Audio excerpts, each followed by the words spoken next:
Hi. Hi. It's been one full minute of complete silence because I don't know why my show didn't play. But here we are. Ta-da! Ta-da!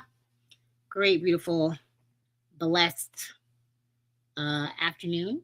It is Monday, the 8th of June, not the 9th, like social media said for a moment, but I fixed it. Everything's fine. We're doing amazing. How are y'all doing? Please let me know that you can see me because my intro did not indeed play. Do I know why? No, absolutely not. That's okay. Here we go. Here we go. Hello. Hello. Welcome to the stream. Welcome to the podcast. Hiya. Hello. You should be seeing me on Facebook, Instagram, YouTube's, and tickety tackety. Hi. This will all be uploaded to podcasting apps afterwards. And y'all, I am not editing it. So all of this disaster that just happened in the beginning, my intro video just didn't play for no reason because it felt like it. That's all going to be on there. So be excited. Anyhow, any hoodle toast strudel. If you do not know me, my name is Tenille, like 10 eels, Tenille. And I guide people through reclaiming their identity and designing a full life, even after diagnosis. Hey. Is that you, Oprah? Don't flatter me, whoever you are. Abel, don't you flatter me. You get a car. I'm gonna do that one day too. Hi guys. Okay, so let's get into it.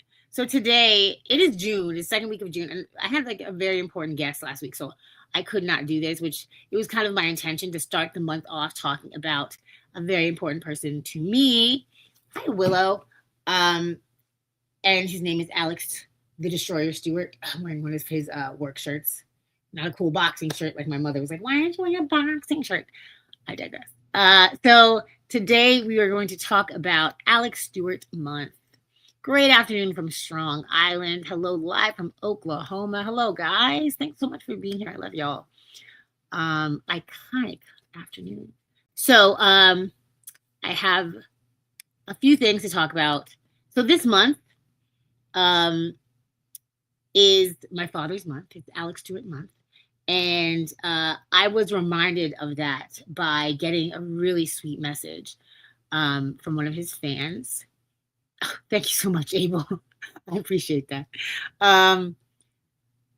So in the message, it was just an appreciation message, just like my dad's fight was his first ever professional boxing match he ever was at, and he was a kid, and it like, you know, formed his fanship of boxing, and he loves my dad and the sport, and like his father passed shortly after my father passed, and he just looked me up on the internet and he said he just needed to tell me. And I've gotten messages like that since daddy passed pretty, regularly.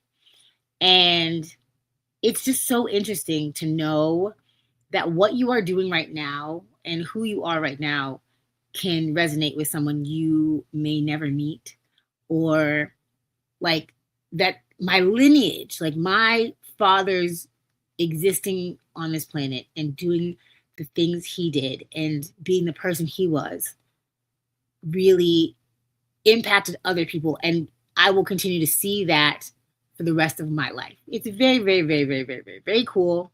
It is legacy, as they say, right?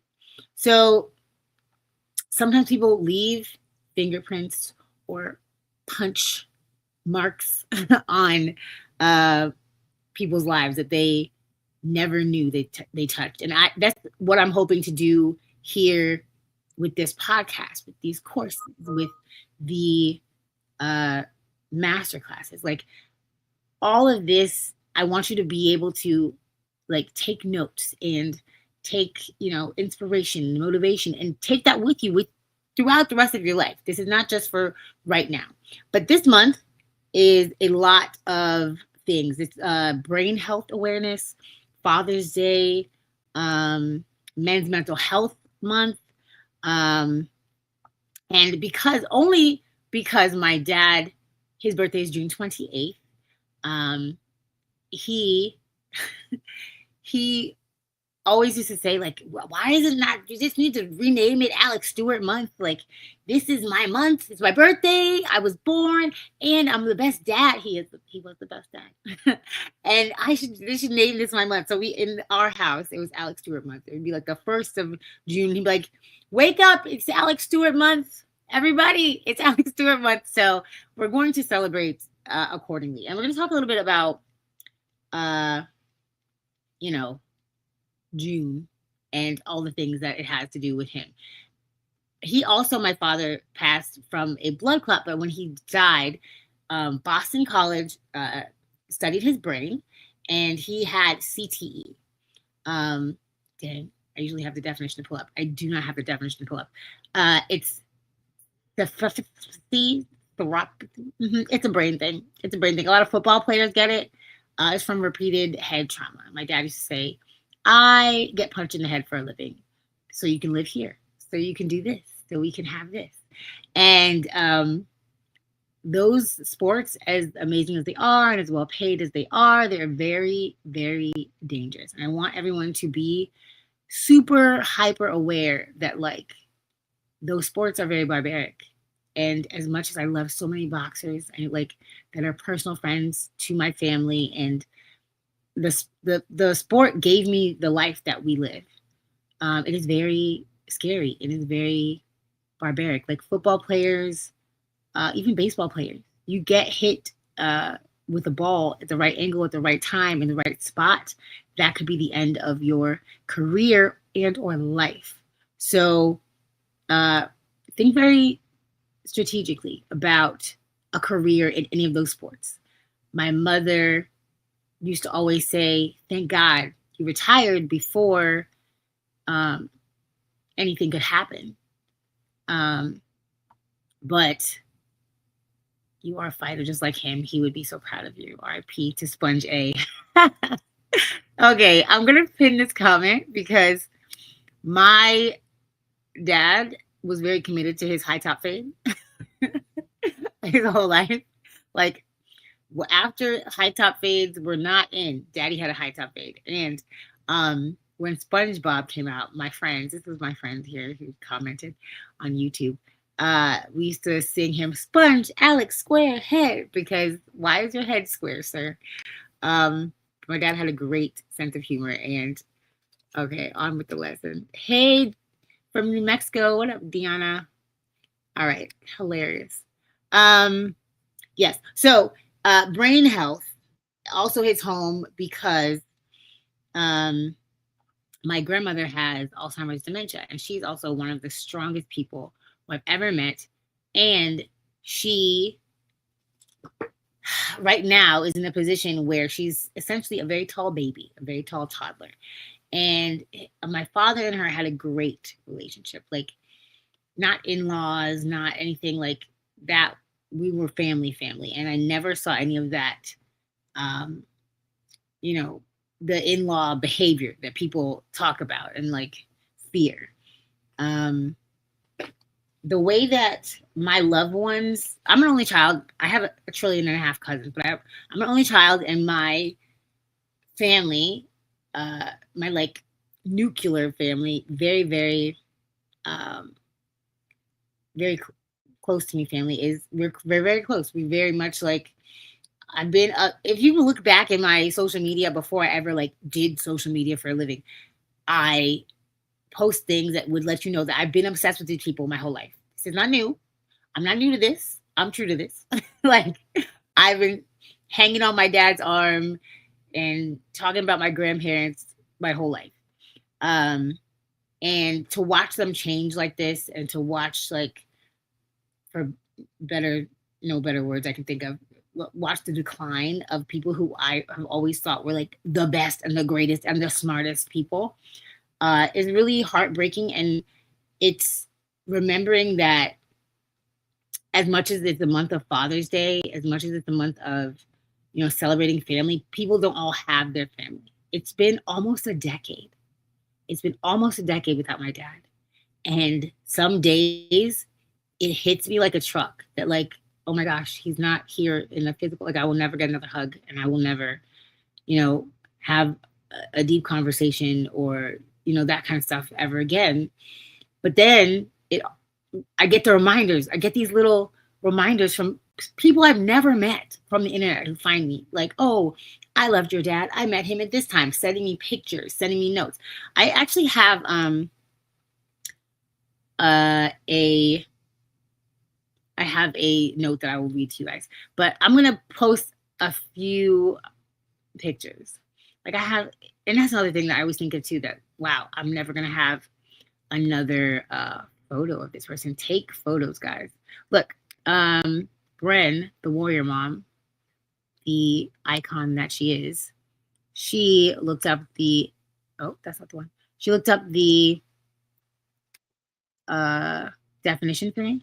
So, chronic traumatic encephalopathy.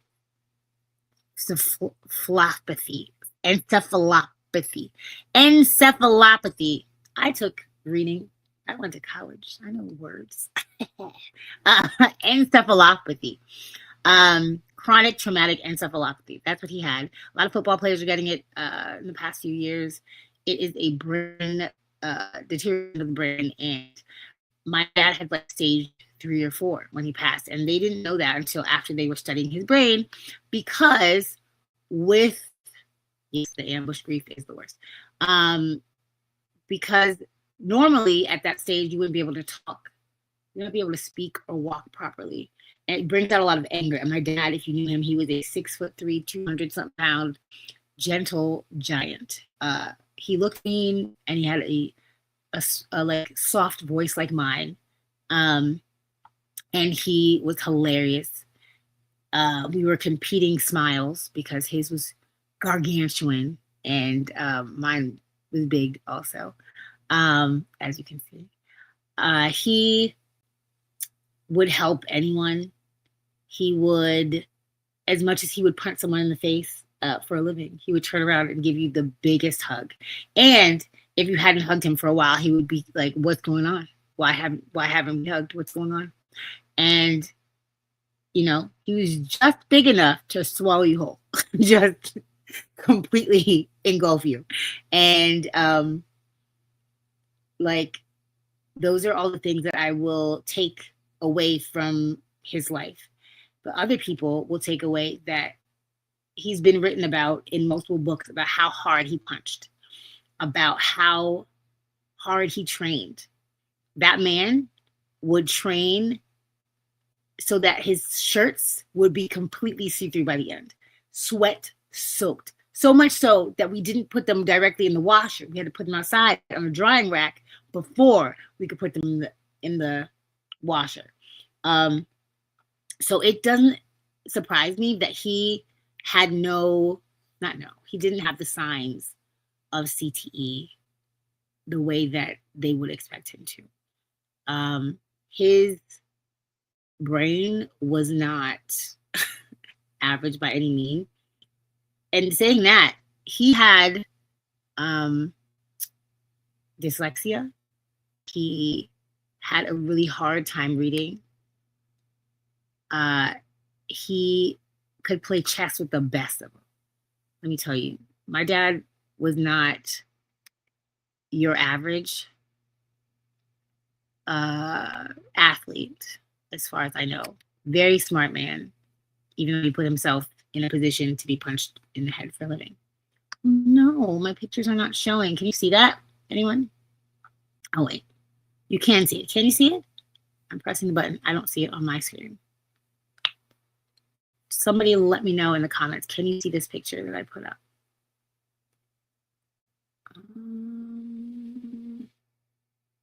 That's weird.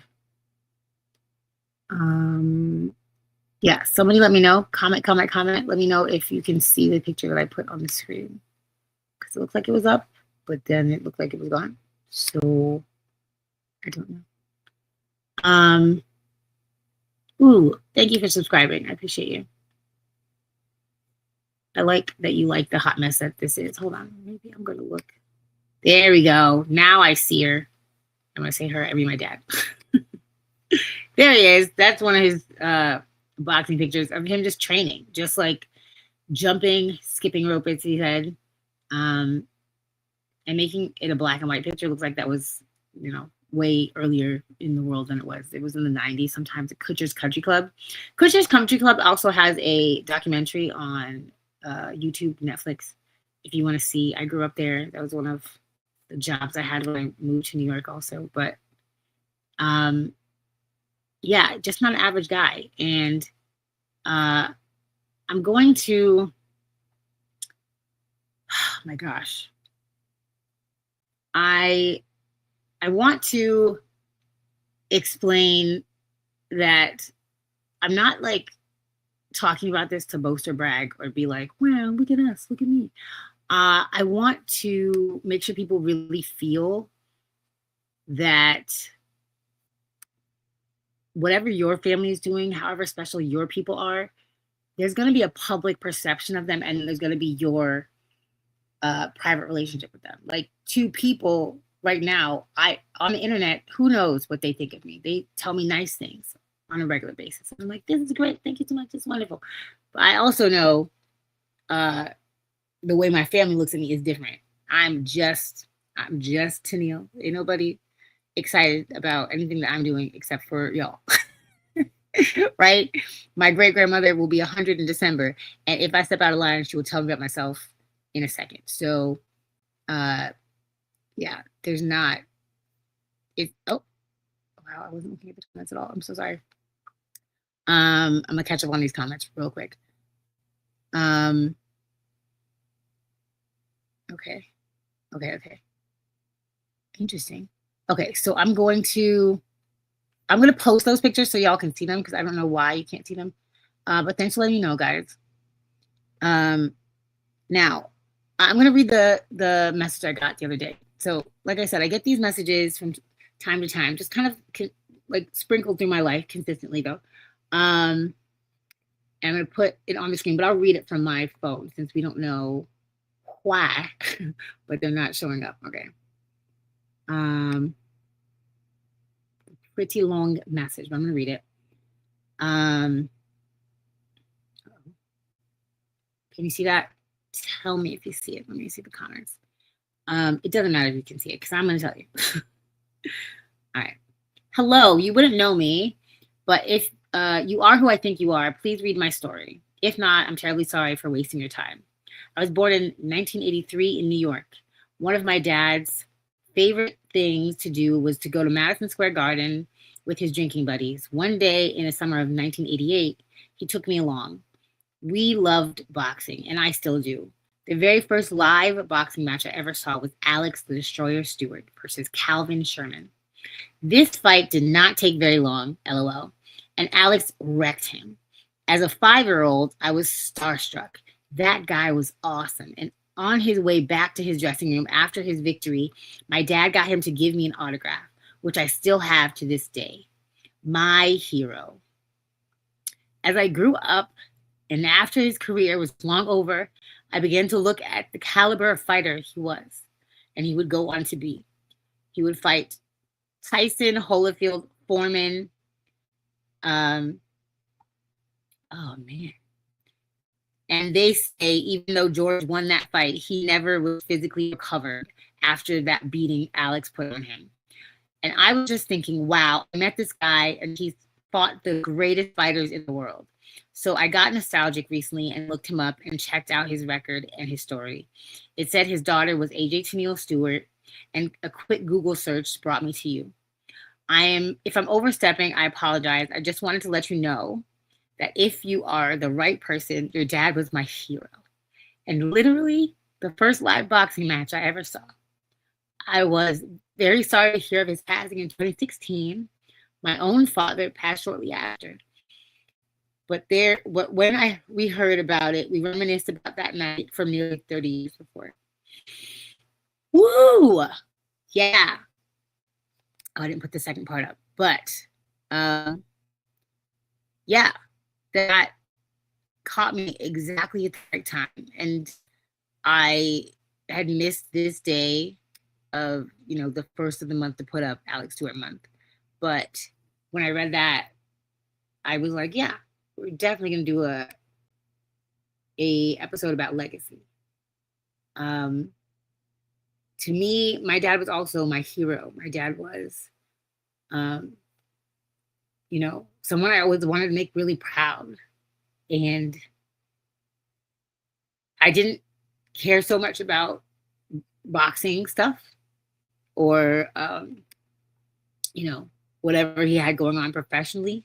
I liked the cool stuff, like that I got to, meet fun people and, you know, all that, whatever. But uh, to me, he was the jokes. He was you know, the stories that didn't make sense about when he was a kid. He went to high school in Jamaica and talking about, and then I would walk to school uphill both ways. Sir, it never snowed. It does not snow in Jamaica. But, you know, his legacy was something to this man that was all about boxing, and that was enough. That still was enough to make him his hero. And, you might right now not think what you're doing matters, or you're thinking professionally or, friendship wise, or as a daughter, as a son, as anybody, that it doesn't matter that much. And I'm here to tell you it matters so much, because you could walk around here minding your business and being somebody's hero, like my dad was to people. Also, he was financially like a ninja, because he had been so tussled around by the industry. And he was so young when he started. When I was born, he was 20, 21, and married to my mom. And they went from broke to money to broke to money, like over and over. And he did not want that for me. So financially, like, people don't know, but like, he knew so much. He studied so much about money and how to make it last, and, investing and all that stuff. And like, to somebody, they're looking at my dad and thinking like, oh, he's like a dumb jock, and like, he just, does this thing. But like, he was so much more, and he will always be so much more. And they say you die twice. They say you you pass away physically in your body, and then the last time somebody says your name, you pass for the final time. And as long as I'm alive, as long as me and mine are alive, Daddy's still alive to us. We will, if you ever catch us talking about my dad outside of this house, people constantly think he is alive, because we are talking about funny stories and things he did. Or like, when people talk about being kids, my dad was a giant kid. He loved video games. He was get a video game console, put it in my room, be like, oh, it's for the baby. And he'd be in there just playing video games forever and ever. Oh man. I'd be like, Dad, I'm tired, go to sleep, go away. And he'd just be playing his video games. But like, for the money thing, this is so silly, and I will never forget. Like, in a mall, malls used to be all over the place. They used to be popular. I used to be little and in a mall with my dad, and they have like the fountains, the wish fountains. You put some money in it, like a coin, and you're supposed to get the wish. I'd be like, Daddy, please let me get some money to make a wish. And my dad would be like, close your eyes. I'm like, okay. I'm thinking he's gonna give me the money, so I put my hand out, close my eyes. And like, okay, what do you see? I'm like, nothing. Okay, that's exactly what you're gonna get if you put money in the fountain. You don't need to put money in a fountain. But he would inevitably give me the money anyways, and I would get my wish. But stuff like that, like little things that people don't know or talk about or whatever. I have a million interviews of him, talking boxing stuff. And, to him, boxing was a sport. He was never mean. He was never aggressive. I've never seen him, be aggressive to my mother or whatever. Like, his hands were lethal weapons, literally registered. So if he were to hit someone, jail. So I'm pretty sure that had something to do with it. But the point is, this is his month, and I will continue talking about him all month. Oh, we're still looking. Okay, cool. This is so beautiful. Okay, thank you guys. Yeah, he was silly. These comments are great. Thank you for sharing. So for your dad, yeah, precious to hear these stories. I just shared about my dad and his legacy yesterday. I love that. The story is priceless. Love it, guys. Thank you so much for these comments. It's great. It doesn't have to be. I know last week's episode was heavy. I didn't come on here to be heavy or to like sob or anything like that, but it is completely okay to talk about your loved ones that are no longer here. And it's completely okay to, shed a gangster tear or two, This is not an Olympics of people to not feel emotions. And I think the strongest people in the world are the people who can acknowledge and feel their emotions. And I talk about grieving a lot. I usually talk about grieving your diagnosis or the life you thought you were going to have or any of that. Like, it's completely okay. It's completely okay to not be okay all of the time. And to know in your head that you will get back to being okay. To know that like it's okay to fall and have a hard landing and then, dust yourself off and get back up and keep going. That's a thing that my dad taught me. Like, he had a crazy boxing record. I would say like 50 or something wins and like 4 losses in his record, and 4 or 5 losses, and never been that he lost a fight and came home and was like, well, I'm done fighting. Even though he fought Mike Tyson, one of his shortest fights that I was like, don't look that up on the internet. It's terrible. Don't look at that one. Look at all the other ones, not that one. When you like think about the way that he literally got beat down and then just stood up and came back and did another fight every time until he was at the age that my mother was like, we're not doing this boxing thing anymore. And daddy was like, okay, I got you, because she deserved to have the husband that she signed up for, right? I think it was like 54 wins and 4 losses. I'm gonna look it up and put it on. I'll post a clip and I'll post some fun facts about daddy. But my dad, did all the things that I aspire to do, not like physically and boxing wise, but like mindset and consistency and being persistent and, taking really great care of himself up until the end. Like, I grieve every single day the relationship that I don't get to have with him anymore and him in the physical. But I'm so proud to be his daughter, and I'm so proud to be, an extension of him. And when people are looking for him, they are looking to find me. Like, everything that they see in me that is from him is a blessing, and I do not take it for granted. Like, the times when I feel terrible about myself, or I'm like, oh, like I don't look cute or whatever, like I remind myself, like, this is daddy's smile. This is my mom's face. Like, I have the opportunity to be proud of my family by presenting myself in a way that they would be proud of, that I would be proud of, and like living their legacy. Oh, hi, Auntie. He was like a big teddy bear. He was so gentle and kind. Yes. I am so grateful that that's how people remember him, and I will always talk about him. His episode, didn't have too much to do with chronic illness, even though, he had one. My grandmother has one, and mental health is a chronic condition that we're, always want to talk about.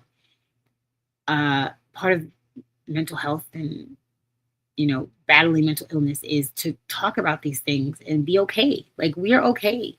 Like, yeah, I've cried about 37 times during this episode, but they were, tears of,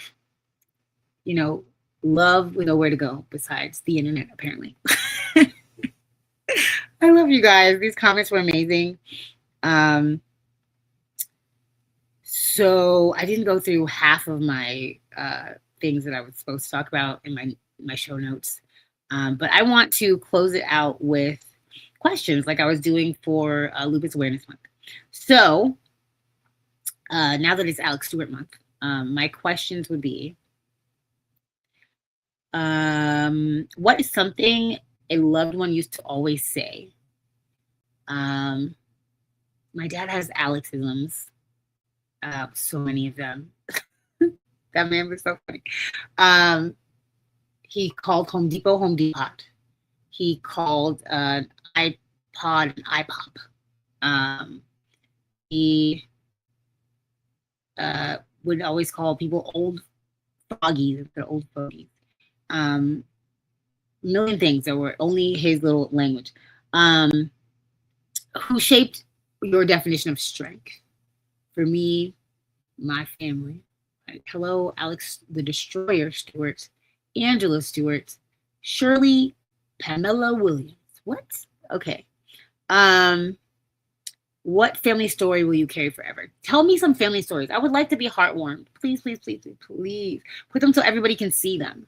Put them in the comments so I can go back and read them, especially on YouTube, especially on Facebook, because those comments will stay. Leave me a family story. I would love that. I would love that so much. I hope you got something out of this episode, because I'm looking at my notes and I really didn't say half the stuff I wanted to say. I had some fire one-liners that were going to just blow your socks off, but this is all heart. This is all love. And I love that you stayed. I can't believe how many of you stayed. Y'all are appreciated, and I'm so grateful for this audience and this community. And oh, one last thing before I go away. One last thing, y'all. So tomorrow the link will be live for my next masterclass. Yes. And we're doing it back on a Tuesday because apparently people were upset that it wasn't on Tuesday. I'm very sorry. Oh, I don't know where the flyer is. Okay, I guess I don't have to put up the flyer. It's not there anymore, so that's fine. But watch out for the last class. We're doing the 23rd of this month. It's a Tuesday. It's from 7 p.m. Eastern Standard Time, and I'm so grateful, you guys. Thank you so much for staying. Thank you so much for the sweet, wonderful comments. Thanks for crying with me. Thanks for laughing at me. I love you. Have a glorious day. Stay happily healed. Bye.